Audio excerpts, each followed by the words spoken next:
네, 안녕하세요. 최수석의 경제팟. 네, 일주일 만에 뵙는데요. 오늘은 일주일 만에 뵈면 이 커피잔 위치라도 좀 바꿔놓으시던지. 좀 그런가? 아니 뭐 옷이라도 뭐 하나 바꿔놓던지. 옷을 좀 갈아입고. 자, 우리 커피잔 위치라도 좀 바꿔놓고 우리 들던 아니, 볼펜 어쨌든 색깔에도 바꾸고. 우리는 지금 바로 오는 거지만 시청자 여러분들하고 그러네요. 시청자 일주일 만에 여러분 뵙는 거니까, 예, 그렇죠? 알겠습니다. 일주일 만에 뵙는 거 맞잖아. 이 오빠들이 아니지? 이 오빠가 진짜. 저는 가만히 있었잖아요. 자, 어쨌든 네, 오랜만에 뵙습니다. 반갑습니다. 반갑습니다. 네, 반갑습니다. 네, 네. 우리가 사실 저번 주에 방송분에 이제 원샷법이 나갔을 텐데요. 제 생각에는 그 청순한 뇌들이 있으세요.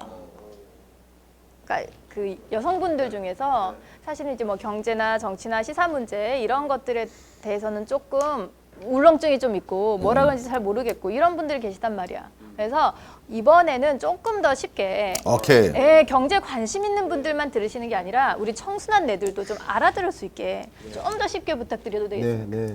이번 네, 거는 그리고- 쉬워질 수밖에 없습니다. 그리고 제가 굉장히 쉬운 그 질문 같은 거 드릴 수 있으면 좀 드려서 우리 시청자분들께서 좀 더 이해하시기 쉽게끔 제가 좀 도움을 드려보도록 할게요. 자, 오늘 우리가 말씀 나눌 부분은 김영란법. 예. 요것도 사실은 또 추석도 있었고 그리고 내년 이제 설 때도 굉장히 민감할 거고 그래서 김영란법 같은 경우에 굉장히 또 많이 얘기가 되고 있는데 요거에 대해서 좀 알아봤으면 좋겠는데 우리 교수님 네. 관련이 많으시다고 내가 들었는데 이게 김영란법의 이제 이 입헌 과정에서 이제 주체가 된 그 조직이 바로 국민권익위원회입니다. 국민권익위원회는 하나의 정부 기관이라고 정부 부처라고 보시면 돼요. 네. 뭐 산업부, 미래부 여러 개 있듯이 권익이라고 해서 국민권익위원회가 있는데 여기 이제 처음에 작년에 2015년 한 요맘때 뭐 자문회의를 개최하면서 이제 자문위원으로서 뭐 하다가 자문위원이셨던 거예요. 그렇죠. 그러면? 예, 지금도 그렇게는 하고 있는데 네네네. 하다가 결국 이제 김영란법이 도입됨에 따라서 네. 많은 이제 우려의 목소들이 있잖아요. 경제적인 파급 영향이 어떻게 될지. 그래서 이제 이 법이 도입됨에 따라서 경제적인 파급 영향은 어떻게 되는지를 이제 분석하는 이제 용역 보고서를 이제 했죠. 그러니까 제가 그 책임 연구원으로 이제 올해 1월까지 이제 제가 현대경제연구원에 있었는데 이제 현대경제연구원 소속으로 쓴 페이퍼가 있습니다. 여러분 그냥 뭐 김광석 뭐 부정청탁 방지법 이렇게 검색하면 그 보고서가 이제 바로 나올 겁니다. 아마도 네. 네, 무료 보고서니까 아마 나올 겁니다. 이제 오늘 굉장히 요러면서 조심스러우시겠네. 깨알 자랑 하시네. 아니, 깨알 자랑이라기보다는 역시 이제 저는 이제 이 네. 정부 측에서서 대변을 할 수밖에 없는 입장이 입장이시니까. 그러면 딱 이걸 받았을 때 예. 보고서상의 이 느낌에 네네. 정부에서는 파급 효과가 크다를 원했던 것 같아요? 적다를 원했던 것 같아요? 나도 궁금해. 경제적으로는 긍정적이죠. 경제적으로는 일단 장기적으로는 긍정적이죠. 부패가 없어지는데요. 부패 없는 경제는 장기적으로 좋은 경제 체제로 간다라는 게 이제 큰 틀인데 단기적으로는 어떤 충격이 있을 것이다라고 보는 것이 일반적이죠. 그래서 보고서도 그렇게 써주셨나요? 예, 보고서에도 그렇게 나와 있습니다. 아니 항상 이게 의뢰인이 요구하는 바가 굉장히 중요한 거니까요. 예, 보고서에는 그렇게 나와 있는데 우리도 왜냐하면 듣는 예. 분들이 뭘 원하는지를 갖다 예. 우리가 파악을 해서 맞아, 말씀을 맞아, 드리니까 약간의 사실 제가 이제 예. 지난달에 예. 이제 8월 달이었던 것 같은데요. 예. 아니면 7월 말이었어요. 이제 규제개혁위원회가 열립니다. 그건 이제 광화문 앞에 국무총리실에 규제개혁위원회가 있고 규제개혁위원회에 이제 권익위 대표하고 저하고 이렇게 갔어요. 가서 거의 청문회 받다시피 이제 자리에 앉아 있었는데 이제 규제개혁위원회 위원들이 이제 질문한 것 중에 하나가 경제적인 파급 영향을 한번 생각이나 했냐라는 이런 청문회스러운 질문을 하셨었는데 그 옆에 있던 이제 대표께서 이제 했다. 그래서 거기서 이제 제가 발언을 했죠. 경제적인 파급 영향을 제가 분석을 했습니다. 그래서 네. 이렇게 설명을 사실 김영란법이 뭔지부터 좀 짚고 넘어갈 것 같아요. 그러니까 사람 이름 눈치를 딱 보니까 사람 이름 같아. 근데 이 김영란법이 도대체 구체적으로 어떤 법이냐. 뭔가 좀 뇌물 주면 안 될 것 같고 뭐 잡혀갈 것 같고 좀 이런 느낌이긴 해요. 근데 이제 김영란법이 뭔지부터 좀 자세히 우리가 체크하고 넘어갔으면 좋겠어요. 도대체 김영란법은 무엇입니까? 선생님들. 여기 보시면 그 시청자 여러분들 그 앞에 자료를 한번 보세요. 첫 번째 줄에 나와 있어요. 정식 명칭은 부정청탁 및 금품 등 수수의 금지에 관한 법률. 이게 원래 법이고요. 그 이 법을 이제 좀 간소화해서 이야기할 때 부정청탁 방지법이에요. 그걸 이제 우리가 쓰기 쉽게 저 법안이 필요하다라고 주장한 최초의 국민권익위원회 위원장이 이제 김영란 위원장이었어요. 네네네. 네, 그렇기 때문에 이제 김영란법이다라고 이제 보통 언론에서 이야기를 많이 하는데 네. 조금 유식하게 말씀하시려면 부정청탁 방지법 이렇게 아우 말씀하시면 어려워. 또 부정청탁 방지법. 어렵죠? 그러면 김영란법으로 하도록 하겠습니다. 네. 간단히 말씀드리면 저기 세 번째 처벌 기준 나오죠? 네. 거기에 가로치고 써 있습니다. 식사비 3만 원, 선물 5만 원, 경조사비 10만 원. 네. 그러니까 예를 들어서 공직자에게 음. 뭐 부정청탁을 하기 위해서 식사를 대접한다. 3만 원 이상은 안 된다는 거예요. 선물도 5만 원 이상짜리 선물은 안 된다. 경조사비 예를 들어서 결혼식을 한다. 아니면 장례식을 치른다. 뭐 부모상 할 때 부조금을 부조금은 10만 원 이상 내지 마라. 내면 안 된다. 근데 여기서 중요한 것은 저 10만 원 안에 화훼값도 들어갑니다. 예. 화환값도 들어가요. 그러면 교수님 화환을 10만 원 보냈어요. 예. 그럼 돈 주면 안 되네? 10만 원짜리 화환이다. 그럼 돈은 들어가면 안 돼요. 아. 네, 그런 법안이라고 보시면 돼요. 그래서 3, 5, 10 이렇게 생각하시면 됩니다. 아니 근데 이게 이제 그 대상이요. 그러니까 우리가 공무원한테만 식사 3만 원 이상 제공하면 안 되고 그다음에 선물도 5만 원 이상 주면 안 되고 경조사 10만 원 이상 우리가 부조하면 안 되고 하는 대상이 공무원만 해당됩니까? 아니면 뭐 그 이제 교수님들도 해당되고 뭐 여러 가지 이런 대상들이 있잖아요. 네네. 그거를 좀 정리해 주시면 좋겠는데. 그게 이제 맨 위에 정리되어 있습니다. 첫 번째 시청자 여러분들 첫 번째 카테고리 보시면 적용 대상 공공기관 이렇게 설명이 돼 있죠. 네. 첫 번째 점은 바로 정부에 해당되는 거예요. 정부나 공기업이나 공공기관이나 그 대상 기업, 네. 그죠? 그 두 번째 점은 교육기관이에요. 유치원도 포함됩니다.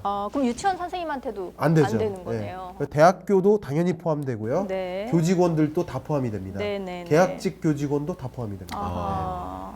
그리고 누구는 되냐, 누구는 안 되면 그럼 또 그게 이상한 법안이 되니까요. 네네네. 그리고 이제 세 번째 카테고리가 바로 언론기관입니다. 신문, 방송, 신문이나 인터넷, 방송이나 언론. 인터넷 언론. 그래서 이제 기자들, 기자님들, PD들, PD님들, 그런 작가님들 안 돼. 안 되는 거예요. 우리 오마이 스쿨은 교육기관이 우리 해당 없죠. 깜짝 놀라갖고는 갑자기 김영란법 반대할 뻔했네. 살짝 공부를 하시고. 사실 흥분했어요 지금. 네, 당황했어. 아니 근데 그거는 어떻게 우리 수인 씨는 어떻게 생각하세요? 우리 선생님하고 이게 두 가지가 문제가 되는 거죠. 공무원은 공무원 이제 공무원의 저 금액이 적정하냐가 이제 첫 번째가 될 거고. 근데 그건 뒤로 넘어가서 일단은 외국에서는 사실은 저건 없잖아요. 교육자라든가 그다음에 이제 기자 사실 이거는 제한이 없는데 그거에 대해서는 사실 전 뚜렷한 견해를 가지고 있습니다. 말씀 한번 해주세요. 제가 아니 먼저 근데 얘기해볼게요. 선생님 그러면 우리 그거부터 먼저 봐요. 그러니까 한국에 이제 이런 김영란법이 시행이 되는데 그럼 외국에도 이런 사례들이 있는가? 그렇다면 그들은 또 어떤 기준을 갖고 있는지 그거부터 우리 한번 그 봐요. 이제 뭐 언론에서 많이 다뤘으니까요. 네, 그래도 네. 한번 다시 한번 정리를 해보면 이제 미국도 그렇고 1회 20달러, 연가 50달러 이하 선물은 예외로 인정을 하고 일본도 5천행. 일단 금액이 굉장히 작죠. 그러네요. 네, 런던 제일 게 영국 외무부 공무원은 딱 했을 때 독일 연방 법무부에 있으면 5유로 이상의 선물을 받으면 안 돼요. 받지 말라는 그래서 거잖아. 이제 뭐 그치? 그러니까 아니 저게 이제 저는 뭐라고 생각하는 거냐면 우리 이런 얘기를 하잖아요. 이 언론에 다 나온 건데 기자랑 공무원하고 그 다음에 기자, 공무원, 그 다음에 학교 선생님, 그 다음에 목사 네 분이서 밥을 먹으면 밥값은 누가 내냐?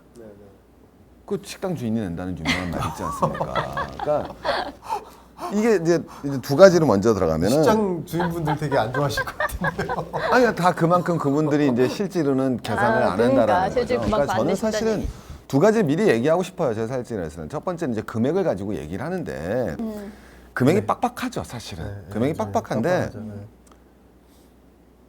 자, 말씀은 뭐냐면 사실은 빡빡하면 안 되죠. 왜? 빡빡하면 안 된다는 얘기는 더치페이 해야죠. 공무원이 밥을 먹고 왜 얻어먹어요? 발상의 전환이 이게 당연한 거 아니에요? 그게 선생님하고 밥 먹었어요. 당연히 더치페이 왜 우리 제가 여기다 놨지만 촌지라는 말을 내가 영어로 찾아봤어요. 단어 번역이 있을 수가 없죠. 그리팅 피해요. 안녕 요금. 번역이 있을 수가 없다는 거죠. 그건 거꾸로 얘기하면 촌지가 있는 나라가 어디 있어요, 실제로. 정말 한국적, 유교적, 뭐 도저히 복잡해서. 그러니까 제가 말씀하는데 야, 공무원만 해당돼야지 왜 교사는 다른 나라는 적용이 안 되는데 왜 한국에도 교사를 적용시키냐라는 거는 굉장히, 그렇게 따지면은 저거는 없어야 돼요, 우리는. 뭐 기부금, 상조, 경조사비. 경조사비. 네, 경조사비, 그건 없어야죠. 예, 그렇게 왜냐면 따지면. 외국도 경조사비 제한이 없거든요. 근데 우린 저걸 넣는 거잖아요.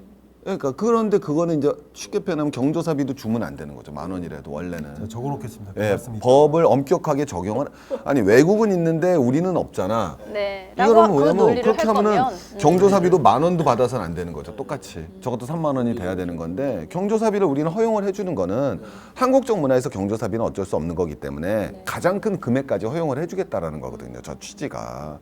그러니까 저는 사람들이 저런 걸 알았으면 좋겠다는 거예요. 그러면 교원은 왜 금지시키는 거냐? 이게 그러니까 이거 두 가지 제가 교원 금지가 옳다 나쁘다가 아니라 제가 좀 말이 길어질 텐데 안 길어요. 제가 잠깐 자, 자를까요? 외국에서는 교원에 대한 촌지 문화가 없기 때문에 규제할 필요가 없는 거예요. 왜? 외국에서는 선생님하고 학부모가 밥을 먹으면 더치페이 하는 게 당연한 거니까. 근데 우리 문화가 그 문화가 없단 말이에요. 그럼 이걸 갖다가 이걸 규제했기 때문에 야, 교원한테 외국은 적용이 안 됐는데 우리를 왜 적용시켜라고 논의를 해서는 안 된다는 거예요. 우리가 진짜 필요한 논의는 그럼 이것을 갖다가 문화적인 차원에서 장려하고 문화적인 방안으로 해결할 것이냐, 법적인 문제를 해결할 것이냐, 이건 논의가 될 수가 있어요.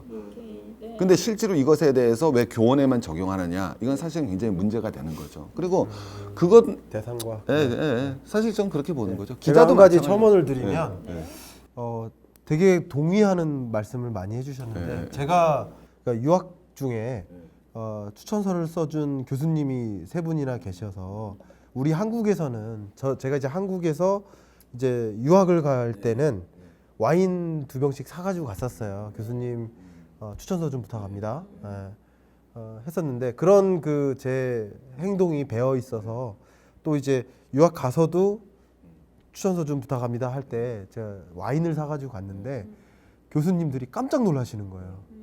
그리고 이런 선물을 그리고 왜 약간 왜 그리고 또 이런 표현도 있어요. 너무너무 감사하다.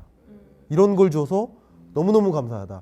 추천서 쓰는 거는 나의 의무인데 그렇죠. 나의 일인데 그렇다고 선물을 해주는 거에 너무 감사하다라는 그러니까 그런 좀 입장 차가 맞습니다. 있죠. 예, 동서양 저도 문화의 굉장히 근본 동의하는 차이가 거예요. 있죠. 네, 동의하는 거예요. 근본 차이가 있고. 그러니까 저도 이번에 되게 속상했던 게 오랜만에 저한테 배웠던 학생한테서 전화가 왔어요. 독일에 유학하는 친구인데 전화하고 펑펑 울더라고요. 그래서 왜 우냐 그랬더니 얘가 이제 독일 기업에 3년 있다가 이번에 이제 한국에 이제 굉장히 남성적 문화가 강한 H모 기업에 그래도 또 더더욱 남성적 문화가 강한 그 종합 상사 이런 데 들어간 거야. 독일에 있는데. 그래서 내가 이제 딱 하는 그 말이 참 가슴이 아팠던 게 뭐냐면 자기가 독일 기업에 3년간 있으면서는 외국 기업은 그거 딱 나오는 게 뭐냐면 자기 주장을 안 하면 병신 취급받는데 한국 기업에 딱 가서는 자기 주장을 하니까 병신 취급받는다. 맞아요. 왕따 당해. 중간에 있어야 그러니까 돼. 이게 근데 사실은 저는 또 뭐냐면 한국 기업에도 굉장히 변명을 해주고 싶어요. 사실은 그런 거에 대해서도.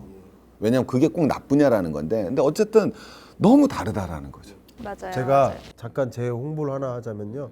시청자 여러분들 그 인터넷 검색창에 부패 없는 사회를 두려워하는 사회.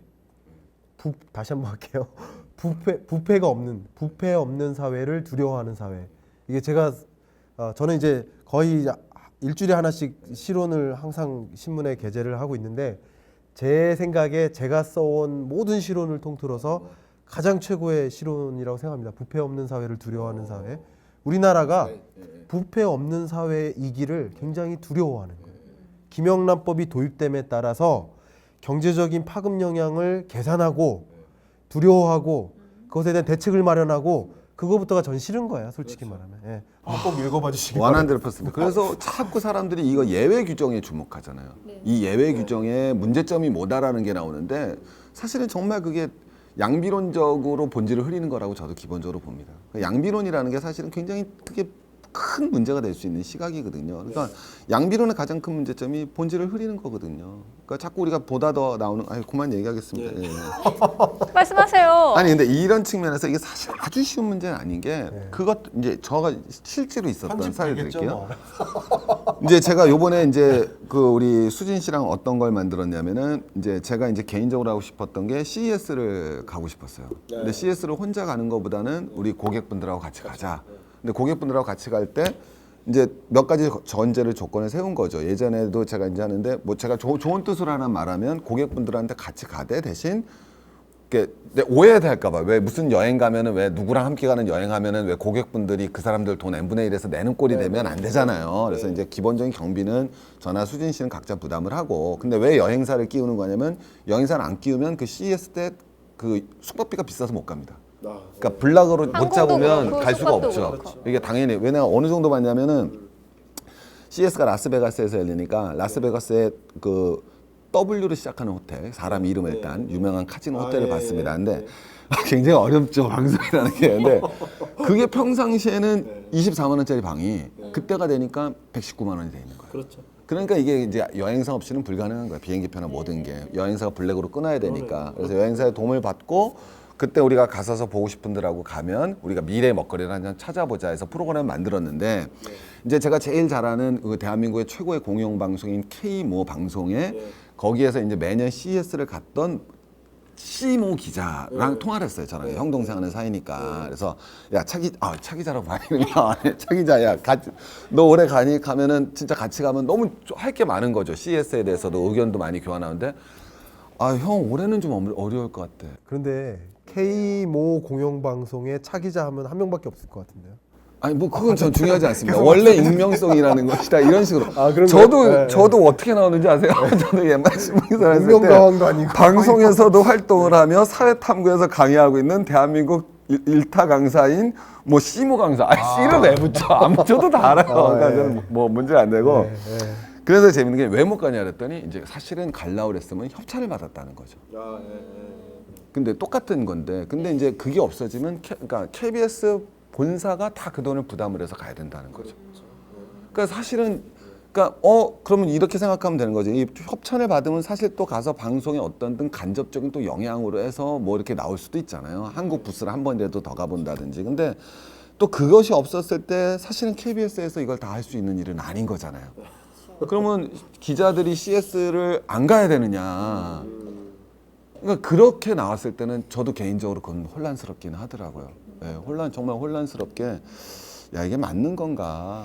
본질은 맞는데 이거 주목할 필요도 있다라는 또 생각은 복잡해지더라고요 머릿속에서. 자 김영란법에 자, MC님께서 이제 생각이 많아지네요. MC님께서 자. 이제 김영란법이 뭐다는 그렇죠. 얘기가 된 것 같으니까. 네, 근데 이제 김영란법이 뭐다라고 우리가 좀 정리는 됐고요. 근데 이제 이것이 사실 시행되는 것이 의견들은 각자 분분할 것 같기는 해요. 근데 이제 그것이 뭐 어떤 정답이 있는 건 아닌 것 같고, 그리고 이제 해외 사례도 봤지만 우리랑 정서 차이도 또 있고, 그리고 개인들마다 또 생각의 온도 차이도 있고 해서 쉬운 문제는 아닌 것 같습니다. 아니죠. 자, 어쨌건 그러면 우리는 그럼 김영란법이 시행되면서 과연 경제에 미치는 영향은 어떤가를 좀 더 짚어보면 좋을 것 같아요. 경제에 미치는 영향 하고서 지금 언론에서 참 많이 이야기가 나오고 있습니다. 그래서 마치 근데 제일 중요한 건 뭐냐면 이게 그 대상이 명확히 정해져 있어요. 근데 마치 이게 모든 사람에게 다 적용되는 것처럼 생각을 하는 거예요. 그런 확대 해석을 하지 않도록 정부가 노력해야 된다라는 주장을 제가 많이 해요. 근데 지금은 너무도 확대 해석을 하고 있어요. 너도 나도 안 되고 뭐 이 사람의 배우자도 안 되니까 아예 우리는 선물 주고받으면 안 되나 보다. 이렇게 생각하면 만약에 이렇게 확대 해석하게 되면 경제적 파급력이 어마어마할 거고요. 반대로 이 대상이 이렇게 명확하니까 이 사람한테는 해도 돼. 이 사람하고는 밥 먹어도 돼. 한다면 예를 들어 이런 거예요. 내 제일 친한 친구인데 공무원이에요. 근데 결혼식을 해요. 그럼 당연히 얘도 나한테 예를 들어 30만 원 했으니까 나도 30만 원 해야 돼. 생각을 해도 못 하는 거죠. 그러면 나 친구 관계인데 하면 안 되나? 해도 되거든요. 해도 됩니다. 예. 공무원이라고 무조건 되는 게 아니에요. 그 업무적인 관계가 있을 경우에 해당되는 거예요. 그럼 뭐 친분에 있을 친구는 때는, 상관없다. 없어요. 아. 전혀 상관없어요. 그럼 나는 이제 교수님 애기 돌잔치에 누나 한 50만 원 보내줄게, 전혀 100만 원 상관- 보내줄게 전혀 이런 거 상관없어요. 아니 상관없다는 거야? 이거 우리가 이 팟캐스트를 같이 하잖아요. 네. 그럼 이거는 상관이 없어요? 이것도 상관없죠. 아 그래요? 직무 연관성이 있는 거 아니에요? 이건? 그러니까 직무 연관성이라는 것은 예를 들어서 국토교통부가 있는데 예, 예. 예를 들어 어떤 건설 회사가 있어요. 예, 예. 그럼 그 건설 회사가 그 해당 공무원 건설 인허가를 해주는 공무원이에요. 그러면 축의금으로 예를 들어 30만 원을 해줘요. 이거는 부정부패라고 보는 거죠. 직무 연관성이 있기 때문에. 그러니까 이렇게 지금도 확대 해석을 굉장히 많이들 하고 있는데 확대 해석이 저도 몰랐네요. 없다면 네. 경제적 충격이 없습니다. 상대적으로 굉장히 미미해요. 제가 왜 이런 주장을 하냐면 저도 이제 설 추석이 되면 트렁크 한가득 선물을 삽니다. 근데 저는 부정부패스러운 선물을 안 하고자 하는 사람이 아니죠. 한가득이 다 우리 친인척이나 주변 사람들한테 하는 거죠. 정말 마음으로 인사하고 싶은 분들한테 하는. 이게 선물을 거래를 막는 게 아니라 부정부패 선물을 막고자 하는 법이에요. 그런데 마치 많은 시민들이, 많은 국민들이 이거 선물하지 말라는 법인가 보다라고 확대 해석하고 있기 때문에 경제적 충격이 많이 있다는 거예요. 근데 만약에 확대 해석한 것이 이 방송을 많이들 안 보시고 5천만 국민이 이 방송을 다 봤어요. 확대 해석할 일 없겠죠. 근데 일부만 보셨어요. 확대 해석이 남아 있겠죠. 좋은 말씀 주신 거예요. 예. 그러면은 예를 들어서 마트에 도소매 판매 여러 기업들의 예를 들어서 내년 설 9월 28일 적용되니까요. 내년 설부터는 영향이 있겠죠. 선물 매출이 쫙 줄겠죠. 그러면 이제 도소매 판매액은 항상 전년 동기 대비로 보기 때문에 네. 올해 설이 있던 달은 지난해 달에 비해서 소매 판매액이 완전 마이너스겠죠. 이게 경제적인 충격이라는 거죠. 네, 첫 번째 경제 충격은 소매 판매에서 옵니다. 그리고 두 번째는 이제 마치 이 역시 확대 해석하기 나름인데 확대 해석을 안 할 경우에는 어떻게 되냐면 부정부패스러운 밥을 먹지 말라는 거예요. 예를 들어서 친구끼리 공무원이래요. 친구끼리 밥 먹고 내가 살 수도 있고 다음에는 얘가 살 수도 있는 거잖아요. 더치페이 하면 상관없고요. 근데 아예 밥을 먹으면 안 되나 보다 이렇게 생각하는 거예요. 그러면 이제 자영업자들이 충격이 있겠죠. 네, 자영업자 충격. 그리고 두 번째는 이제 선물 거래를 막자라고 했으니까 확대 해석하면 어떻게 되냐? 한우 거래, 한우 선물 못 하겠네. 갈비 세트 막 이런 거. 갈비 세트 못 하겠네. 굴비 이런 거. 그래서 그리고 또 과수 농가도 충격이 있겠죠. 5만 원 이상 선물은 안 되겠네. 근데 지금은 해석을 어떻게 하냐면 5만 원 이상 선물이 안 되는데 선물하지 말자가 되니까 과수 농가도 충격이 있겠죠. 그래서 한우 농가, 과수 농가, 수산업에 해당되는 여러 종사자들 충격이 있겠죠. 그리고 또 충격이 있을 대상이라고 보면 골프장 사업 같은 경우는 이제 아마도 제 생각엔 내년에는 치명적이네요. 매물이 터져 나올 겁니다. 이건 좀 치명적입니다. 그래서 예. 이거는 이제 전 사례도 있고요. 일본 그렇죠. 같은 경우도 전 사례가 그랬을 것 있습니다. 같아요. 예. 그래서 골프장 사업. 그리고 또 중요한 게 화훼 농가. 아까 말씀드린 것처럼 화환이라든지 난이라든지 축의금이나 이런 거. 장례식 부조금을 10만 원으로 제한하기 때문에 화훼가 여기에 포함됩니다. 포함되기 때문에 그러면 내가 부조금을 10만 원 해야 되기 때문에 화훼를 안 하겠죠. 화환을 안 하겠죠. 그러니까 이제 화훼 농가는 또 큰 충격이 있을 수 있죠. 이런 몇 가지 업종이나 경제 주체별로 큰 충격이 있을 것이다. 라는 것이 기본 전제인데 이것은 얼마나 확대 해석하느냐 하지 않느냐 이거에 따라 달린 거예요. 그리고 그것을 얼마나 확대 해석을 하느냐 마느냐의 문제도 있겠지만 그러면 이런 그 팩트를 얼마만큼 노력해서 우리가 알 수 있도록 정부에서 이걸 좀 홍보를 하고 많이 알려주시느냐 노력을 좀 해주셨으면 좋겠는데 여기에 대한 어떤 정부의 생각은 어떤지 궁금해졌네요. 정부의 생각은 홍보를 열심히 하고 있다고 일단 생각을 하고 있고요. 나름은 하고 있다고 생각하고 홍보를 더 하려고 노력을 물론 합니다. 근데 중요한 것은 이 대상에 언론사가 포함이 돼 있어요. 그럼 언론사 입장은 어때요? 이 법을 언론기관에 소속된 사람들은 어떻게 생각을 하냐면 솔직히 말씀드리면 아니 이 법에 공무원만 포함시키지 교사나 언론사는 왜 포함시켰냐라는 아닌 밤에 홍두깨 맞은 거죠. 예. 그렇기 때문에 이것을 이제 홍보하기가 굉장히 어렵죠. 그렇죠. 언론기관에서는 이거의 어떤 부정적인 측면을 오히려 나쁘게 얘기하면 과대 해석하거나 부정적인 측면을 더 적극적으로 이제 언론에 내비치는 경향이 강하기 때문에 객관적이기는 힘들겠네요. 예, 그죠? 홍보하기가 굉장히 어렵습니다. 사실 말씀드린 것 중에서 이게 뭐냐면 네. 이제 어떤 법이 시행을 됐을 때 이상과 현실이 있잖아요. 근데 저는 개인적으로 아까도 제가 예를 들었던 건 기자 우리 CS 박람회 예를 들으면서 실제로 판단을 못 하겠다는 측면이 하나가 있고요. 두 번째는 사실 역사나 뭐 이런 걸 했을 때 굉장히 이상적이고 좋은 법들이 현실에서 무너질 때 그 동력을 상실하는 게 뭐냐라는 걸 봤을 때에는 사실은 저는 그런 생각은 해요. 언론사를 끼우는 게 올바랐는가라는 얘기는 생각을 해요. 예, 뭐냐면은 법이 항상 급진적이고 개혁적이고 좋은 법이잖아. 좋은 법인데 그 좋은 법이 현실에서 어떻게 동력을 가져나갈 거냐는 것에 대해서는 언론사까지 끼우는 것들이 이게 사실은 이제 정치권하고 여러 문제가 복잡해지면서 이렇게 간 거잖아요. 사실은 국민들한테 사실은 보다 더 이게 강한 인식이 되고 이거 되는 데 있어서 언론사를 넣는 것은 어땠는가? 사실 또 나쁘게 얘기하면 사실 더 화가 나. 왜냐하면 우리가 촌지라는 말이 번역이 안 되지만 기레기도 번역이 안 돼요.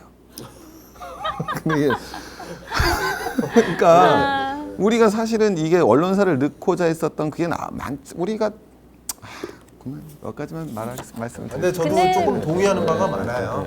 그러니까 이 법의 취지는 굉장히 좋은데 이것을 상당히 급진적인 정책이긴 해요. 왜냐하면 공무원이 있으면 공무원의 배우자도 해당이 돼요. 그 예를 들어서 제 친한 친구인데 그러니까 해석을 이렇게 하는 거죠. 배우자한테 선물을 할 수 있어요. 왜냐하면 친한 친구니까. 근데 이 사람의 배우자가 선생님이에요. 그러면 하면 안 되나? 이런 생각을 할 수가 있는 거죠. 그러니까 과대 해석을 갖게 만드는 여러 가지 동인 중에 하나가 됐어요. 그래서 저는 이제 뭐든지 급진적이면 이제 폐해가 많다고 생각하는데 단계적으로 처음에는 공무원부터 하고 단계적으로 점차 대상을 늘려갔으면 어떨까. 개혁이 세게 확 쳐야지. 아니면 뭐 성공하는 개혁이 없는데 어쨌든 이 세게 확 칠 때 어떤 형태로 접근하느냐 이 문제에 있어서 일단 좀 선생님하고도 또 뭐 교수님하고도 부인은 당연히 포함시켜야 되는 거 아닌가요? 한국에서 특히 이런 것들이 뭐 너무 하여튼간 뭐 네, 할 이야기는 지금 정말 엄청나게 많은데. 그렇죠. 너무 많고 사실 네, 뭐 네, 언론 네. 같은 경우도 우리가 영화도 네. 내부자들 보면 그런 이제 그런 영화를 봤을 때 언론인 규제해야지 왜 안 해?라고 생각하시는 분들도 또 계실 거예요. 그리고 저나 최진기 선생님 같은 경우에도 사실은 뭐 아까 말씀하신 기레기 제가 모르면서 아는 척했는데 기레기가 뭡니까? 기자 쓰레기. 기자 쓰레기를 기레기라고. 저는 처음 들었습니다. 죄송합니다. 맞아요. 아니 근데 괜찮으실지 모르겠네. 걱정돼서. 저도 좀 근데 걱정되네요. 저는 이거는 김영란법에서는 꼭 말씀드리고 싶은 게 뭐냐면 이제 자꾸 우리가 경제 얘기를 하면서 경제학이라는 학문 자체가 그러니까 뭐냐면 양화하는 학문이잖아요. 수치화시키는 거. 그래서 네네네. 수치화될 수 있는 것에는 굉장히 민감한데 수치화되지 않는 것에 대해서는 굉장히 둔감하거든요. 네. 근데 수치화되지 않는 것이 주는 베네피타, 쉽게 얘기하면 수치화될 수 있는 그런 불이익이 있었을 때 사람들한테 잘 보일 수 있는 거는 수치화되는 불이익이라는 거죠. 맞아요, 그러니까 맞아요. 도소매 판매가 작년보다 얼마가 줄었다. 화훼농가 피해가 얼마가 왔다. 저희라고 네네네. 뭐 화훼농가 뭐 그런 게 아니잖아요. 저 꽃 엄청 열심히 삽니다. 근데 이거보다 더 큰 거는 우리가 이제 아주 표현하면 이제 뭐 우리가 그 자본주의 발전이 어떻게 이루어졌느냐 했을 때 사실은 막스 베버가 말하는 프로테스탄트 윤리와 자본주의 정신이라는 게 있습니다. 근데 그 사람이 말하는 건 아주 간단한 거죠. 영국이나 그러니까 쉽게 표현하면 프랑스나 스페인이 훨씬 더 경제적 조건이 자본주의 발전에 더 좋았는데 영국이나 왜 독일에서 자본주의 발전을 먼저 했느냐라고 하면 영국과 독일은 개신교도들이고 프랑스나 스페인은 카톨릭 교도들이니까 카톨릭에서는 돈 버는 걸 죄악시 여겼지만 개신교도에서는 직업 소명설이 있었기 때문에 자본주의 발전을 훨씬 촉진했다. 이게 이제 사실은 굉장히 중요한 학설로 우리가 받아들이고 있잖아요. 마찬가지로 부정부패를 막았을 때 가져올 수 있는 경제적 베네핏이라는 건 정말 상상을 초월하는 거거든요. 네. 다만 그것이 수치하기가 어렵다라는 거죠. 그러니까 우리가 사실은 본질적으로 그래서 저는 사실은 정부가 이런 걸 놨을 때 부정부패 순위하고 그 다음에 경제 발전을 이룬 나라 국가 순위 1인당 GDP 비교해 보면 놀라울 정도로 일치하지 않습니까? 그죠? 부패 지수 혁신 업체랑 그러니까 좀 그런 것들이 나왔을 때 사실은 우리가 어떻게든 그것을 양화가 어렵더라도 많은 곳에서 양화를 시켜서 정부가 홍보를 해나가고 그러면은 우리가 좀 더 김영란법에 대해서 훨씬 더 수용적인 자세를 갖출 수 있지 않을까 이런 생각들은 좀 해봅니다. 그리고 네. 또 갑자기 또 회의가 드는데 그걸 이제 수취하는 네. 일을 제가 했습니다. 그러십니까? 네, 그래서 죄송합니다. 아닙니다. 네. 그건 아니고 이제 말씀하신 것처럼 부패 지수라는 국제화된 지수가 있고요. 우리나라가 52가 안 됩니다. 이제 55위 정도 되는데 부패화 지수가 이 정도 개선됐을 경우에 한국의 GDP 증가율이 어느 정도 되는지를 계산한 그 보고서가 있습니다. 이제 장기적으로는 경제에 긍정적인 영향을 줍니다. 부패가 개선되다 보면 당연히 지하 경제도 양성화되고요.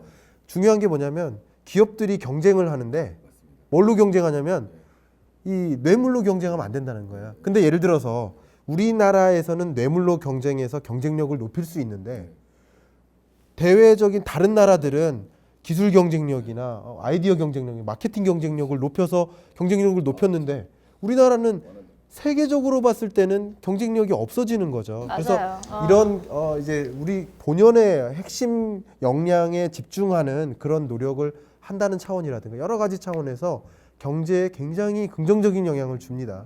그런데 단기적인 충격이 있으니 나름대로 보완책을 마련하자 하는 것이 지금의 우리 입장이라고 볼 수 있겠죠. 그렇죠. 네. 그러니까 결국은 뭐 시행을 안 할 수는 없는 법이긴 한데 네네. 그럼 이제 단기적으로 사람들이 이걸 너무 확대 해석하셔가지고 그럼 나는 아예 선물하면 안 되는 거야? 그러면서 이제 여러 우리 농민분들이나 축산업 종사자분들 그리고 뭐 과수 그 종사자 분들께 피해가 가는 일은 없었으면 좋겠고 그것을 좀 더 노력해 주셨으면 좋겠는데 사실 그거는 이제 희망사항인 것 같다라는 좀 생각이 그런 고민을 드네요. 굉장히 많이 했습니다. 네, 예를 네. 들어서 원래 350으로 만들기 전에 저랑 같이 이걸 정했었는데 333으로 할까 뭐 이런 얘기까지 나왔었어요. 근데 현실성이 떨어진다 뭐 이런 차원에서 350으로 했는데 여기서 이제 선물 중에서도 예를 들어서 과일 선물 혹은 이제 뭐 한우 선물 이런 농식품, 수산품은 제외하자 선물에서 그런 대상에서 제외하자 이런 이야기도 굉장히 많이 있었고요. 네, 어려운 문제죠. 정말 고민을 많이 하긴 하셨을 것 같아요. 네, 이런 비슷한 국회 토론회가 있었는데 그때가 생각이 나네요. 국회 토론회가 이렇게 있었는데 김무성 의원도 여기 앉았었고요. 이렇게 이인재 의원도 앉아 있었고 국회 토론회 이렇게 쭉 앉아 있었는데 여기 한 300명을 채운 분들이 이제 한우 농가 농축산 과수농가, 뭐 화훼농가 계신 분들이 쫙 있었는데 저 굉장히 진땀 흘렸습니다. 왜냐하면 대상에서 제외해야 된다라는 목소리를 많이 내셨고 저는 이제 객관적으로만 보려고 하다 보니까 대상에서 제외하면 안 된다라는 어렵습니다. 입장이었는데 어렵습니다.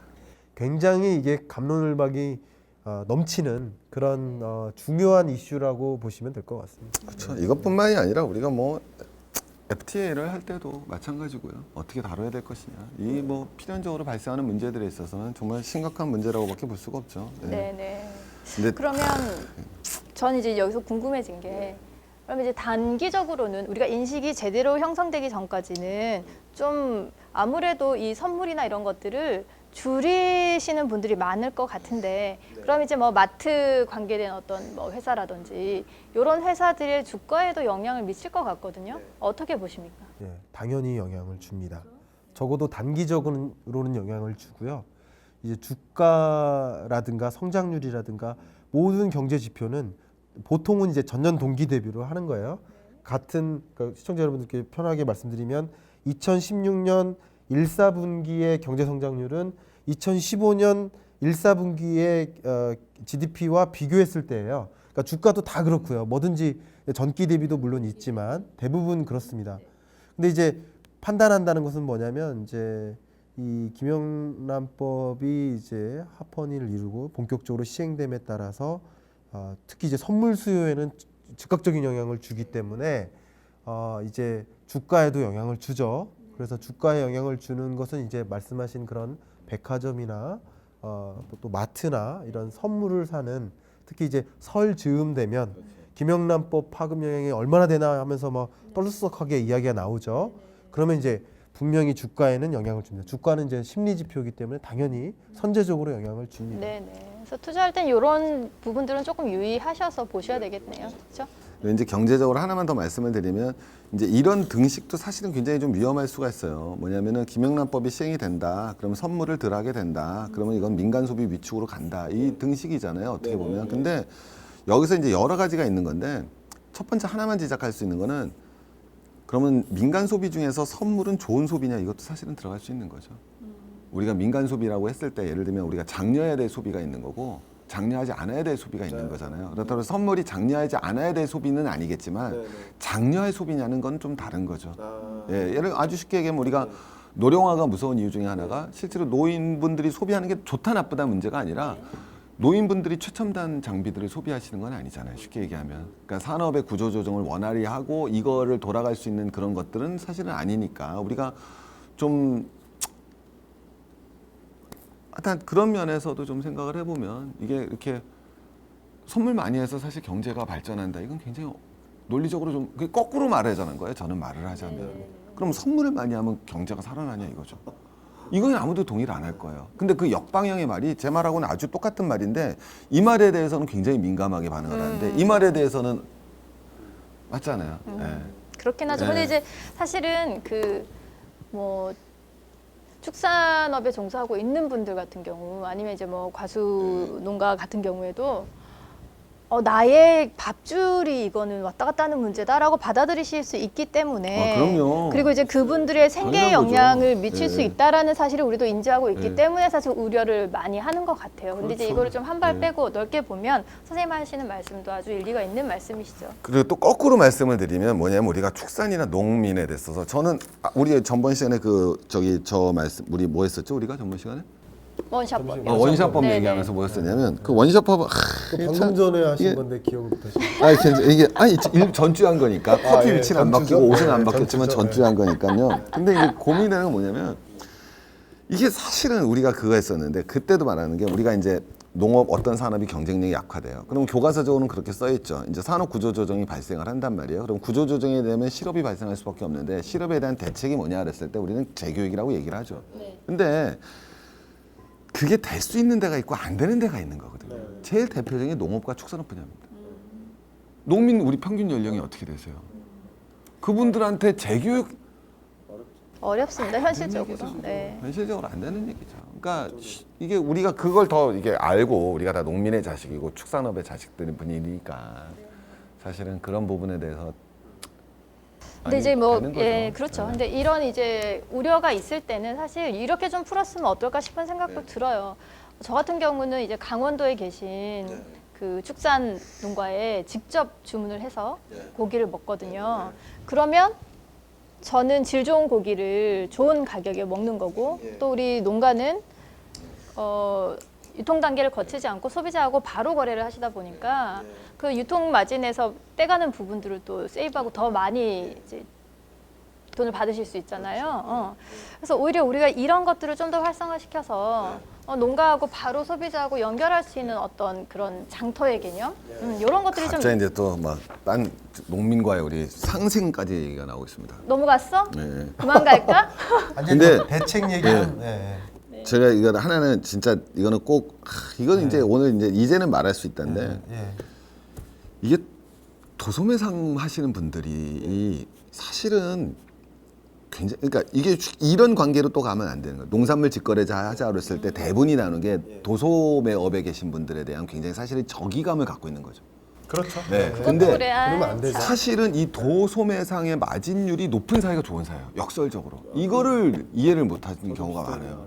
오케이. 예, 맞습니다. 그러니까 우리 그거 나중에 한번 따로 다뤄봅시다. 따로 도소매상인들의 얘기하면 그 하죠. 마진율이 높은 사회가 사실은 어떻게 보면 더 효율적 사회예요. 유통 단계가 복잡하고 길수록 좋은 사회. 그렇죠. 네, 그거거든요. 네. 네. 긴 그렇죠. 그런 거예요. 예, 그런 거니까. 베너핏을 주는 거예요. 근데 이런 거에 대해서는 사실은 얘기가 안 돌아가고 있다라는 거죠. 이런 부분들에 대해서도 얘기가 활성화가 돼야 되는데 물론 직거래가 되면 좋죠. 직거래와 활성화가 더불어야 되는데 이 직거래 활성화되는 게 마치 악덕 도매상을 죽이는 것이고 악덕 도매상이라는 것은 유통 기조를 복잡하게 만들고 마진율을 높게 먹은 사람들이다. 그 실은 아니거든요. 그러니까 우리가 한번 선생님 우리 한번 꼭 한번 네. 다뤄보시죠. 할 얘기 많아요. 할 얘기 많습니다. 그거에 대해서 그러면 살짝 궁금만 한. 근데 그것도 여러 가지 대안 중에 하나일 수 네, 있는데 네. 지금 이제 정부에서 고민하는 대안 중에 하나는 어쨌든 우리 경제가 네. 베너핏이 있으니까 이것을 합헌 결정한 거잖아요. 그렇죠. 그러면 지금 중요한 것은 뭐냐면 일시적으로라도 네, 네. 충격이 있는 경제 주체가 있잖아요. 그렇죠. 그럼 이 주체에게 네. 우리 경제 전체가 가져오는 베너핏을 나름대로 맞습니다. 공유하는 시스템을 네, 만들어야 네, 된다라는 것이 저의 주장입니다. 아니 저도 똑같이 제 말이 공감하는 그 게 말이었는데. 맞아요. FTA도 제가 그래서 그렇게밖에 해결할 수가 없다라는 그렇죠. 거예요. 아, 그렇죠. 재교육으로 해결이 네. 될 문제가 아니라는 거죠. 그때도 마찬가지로. 저도 사실은 뭐 딱 하면 전 사실 FTA 찬성론자였어요. 그런데 사람들은 그렇게 생각을 안 하죠. 너는 반대할 거야라고 생각을 하는데 저는 찬성론자인데 다만 그 문제 해결에 있어서 그것이 농어민에게 어떤 혜택을 주고 재교육을 들어가고 이런 것은 가서는 안 된다고 그거는 안 된다고 보고 그 산업 자체에 대한 계속 말하지만 개별 농민들이 아니라 그 산업 한다는 그런 식으로 좀 실질적으로 예를 들면 도움을 줄 수 그겁니다. 있는. 제가 이제 제안했던 거는 기재부하고 이제 네. 얘기를 많이 했는데 제가 제안했던 거는 기업에서 예, 예를 들어서 경제 충격이 있을 정도면 기업에서 어마어마한 로비 자금을 아끼는 거 아니에요. 그렇죠. 그럼 맞습니다. 아껴진 로비 자금을 예. 기업 내에 직원에게 풀자. 아, 직원 예를 복지 들어서. 차원으로 네. 그러면 이렇게 근데 선물을 풀어도 해줄 수 있는 거네요. 바우처로 풀자. 예를 아. 들어서 농산물 바우처. 네네네. 그러면 오히려 이건 기회다. 저 그런 이야기도 많이 했습니다. 오. 아니, 제가 앞에 계신 분이 이렇게 훌륭하신 분인가? 얼마나 건전한 사회가 될 거 아니에요. 정말. 정말로. 오히려 혹이에요, 혹이 이거. 아니, 이건 그러네요.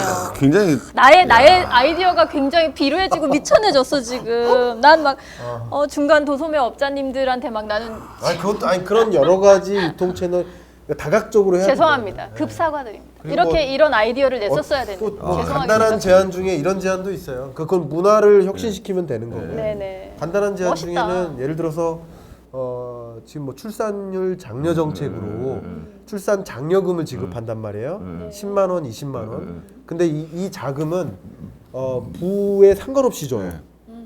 저같이 가난한 사람한테도 주고 이렇게 부자인 사람한테도 줍니다. 같은 20만 원을 줘요. 그럼 안 되겠죠. 원칙적으로 그러면 안 돼요. 꼭 그렇지는 않다고 생각합니다. 장려금이니까 동등하게 주는데 이거는 이제 뭐 어쨌든 동등하게 줍니다. 부에 상관없이 주는데 어쨌든 이 동등하게 주는 출산 장려금을 바우처 형태로 주면 어떻겠냐. 아, 좋죠. 역시 비슷한 방법으로 뭐 그런 제안까지 나오고는 있어요. 아, 그건 진짜 끝내준다. 그러니까 딱 아낀 작년에 세이브하는 대비해서 그 세이브된 접대비를 그러니까. 직원들한테 농축산물 바우처로 주는 방식. 너무 멋있는데? 이건 정말 그러면 오히려 경기 부양이 됩니다. 그렇죠. 그러면 이거는 기업도 멋진 홍보가 되고, 그죠? 예, 뭐 나쁠 게 하나도 없네. 기업 입장에서는 어떻게 긍정적인 것만 또 생각을 해보면 기업 입장에서는 그 대단한 로비 자금을 아껴요. 그럼 경쟁력 강화에 도움이 될 거 아니에요.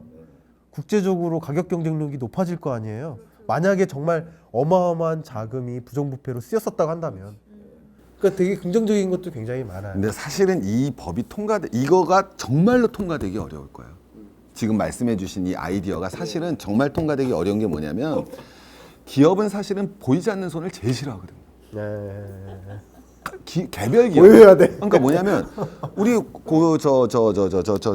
저 구성의 모순이라고 그러잖아요. 그러니까 개별 조치는 합리적으로 행동하더라도 전체적으로 문제가 발생하듯이 전체 기업은 좋다는 건 아는데 개별 기업은 하여튼간 개별 기업가가 했을 때 가장 싫어하는 거는 보이지 않는 손이죠. 예. 그 경쟁 얼마나 무서워요, 사실은. 왜냐하면 이 기업 이런 거에 있어서도 마찬가지로 사실은 이 기존에 관련되어 있는 업체라면 이거 정말 싫은 거죠.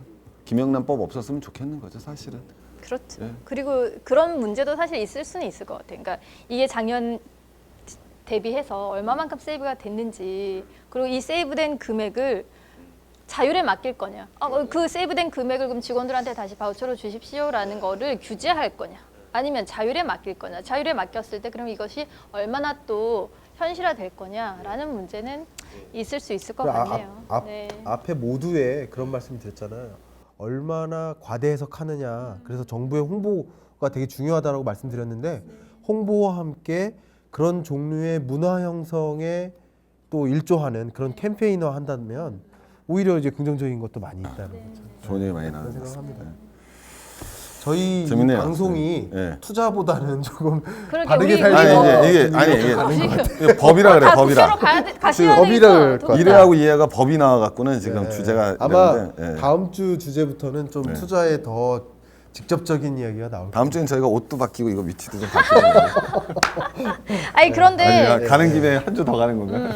아 근데 이제 뭐 원샷법이든 김영란 법이든 지금 계속해서 회자되고 있는 얘기들이잖아요. 근데 그것들에 대해서 개념을 정확하게 좀 짚고 넘어가고 그리고 그것을 가지고 내가 투자할 때 그래도 어느 정도는 연결지어서 생각하실 수 있다면 충분히 우리 방송이 도움이 됐다고 저는 생각합니다. 이게 지수화를 시켰으면 골프 회원권은 무조건 쇼 쳐야 되는 거네. 아 그럼요. 그럼요. 무조건 쇼시죠. 크겠네, 어. 이게 그리고 이제 기업을 한국 생각한다면 골프, 그러니까 특히 이제 스크린 골프는 호황일 수도 있어요. 반대로. 그 가격이 그러네. 딱 맞아 그러네. 들어가니까. 그래서 제가 테니스에 네. 비쳤는데 테니스가 또 갑자기 네. 중요한 별로 그 그러진 않을 액티비티로 부상할 수도 있고. 근데 아니 이제 근데 실내 골프장은 좀 가능할 것 같아요. 실외 골프장과 관련된 설비나 아니면 장비나 실외 골프장과 관련된 그런 제품을 제조하는 기업은 좀 유망하지 않다고 생각해요. 저는 개인적으로 테니스 싫어합니다. 저도 싫어합니다. 왜 테니스 싫어하세요? 치다가 테니스? 테니스 치다가 여기 인대가 나갔습니다. 아. 대학교 때. 저는 전직 대통령이 좋아하는 스포츠는 별로 좋아하지 않습니다. 아니, 전직 대통령이 여러 명 계시니까요. 아 예. 제가 할 말이 별로 없네요. 예를 들어서 그렇다는 거죠. 네. 할 말이 별로 없네요. 그럼 이제 좀 정리를 할까요? 네, 김영란법에 대해서 오늘 알아봤는데요. 개념 잡는 거에 굉장히 도움이 됐고 저도 사실 어쩌면 많은 부분 좀 오해가 있었는데 그것이 많이 해소가 됐었고 예, 선생님도 마찬가지이신 것 같아요. 그리고 더불어서 또 좋은 대안 그것이 사실 현실적으로 가능성이 있건 없건 좋은 아이디어를 주셨고 그런 것 갖고 우리가 캠페인을 좀 하면 참 좋겠다라는 훌륭한 아이디어까지 얻어서 저는 오늘 너무 방송 좋았습니다. 자, 우리 선생님들도 그럼 마무리 멘트 한마디씩 해주실까요? 먼저 한번 해주시죠. 아니 저는 전직 대통령이 좋아하는 스포츠는 좋아하지 않습니다. 저는 이야기 많이 나눴지만 김영란법이 갖고 있는 그 목적, 취지가 굉장히 좋은 법이라는 것을 잊지 말고 다만 그것이 이제 적용되는 과정에서 갖게 되는 여러 가지 충격이 있으니 그 보완책을 잘 마련하고 그리고 그 대상이나 이런 것들을 잘 홍보해서 잘 활용됐으면 좋겠다는 생각입니다. 저도 뭐 한 말씀 더 드리자면 아마 세월이 한참 지났을 때 아마 이 2016년 한국 경제를 위해서 가장 우리가 잘했던 일은 김영란법 통과가 아닐까 이렇게 아마 후손들이 평가할 수 있지 않을까라고 저는 개인적으로 생각을 합니다. 예, 예. 훌륭하십니다, 두 분 다. 아이, 감사합니다. 되게 공영방송. 아니 훌륭한 척하려고 여기서 써준 거예요. 훌륭한 척하려고. 네. 아니, 근데 장기적으로 봤을 때는 꼭 해야 될 일이고 근데 이제 단기적인 충격들을 우리가 어떻게 잘 극복해 나가야 되는가가 숙제일 것 같고요. 네. 어쨌든 오늘 훌륭한 조언들과 정보들 감사드리고요. 그럼 우리는 또 다음 주에 찾아뵙도록 하겠습니다. 수고하셨습니다. 네, 고맙습니다. 네.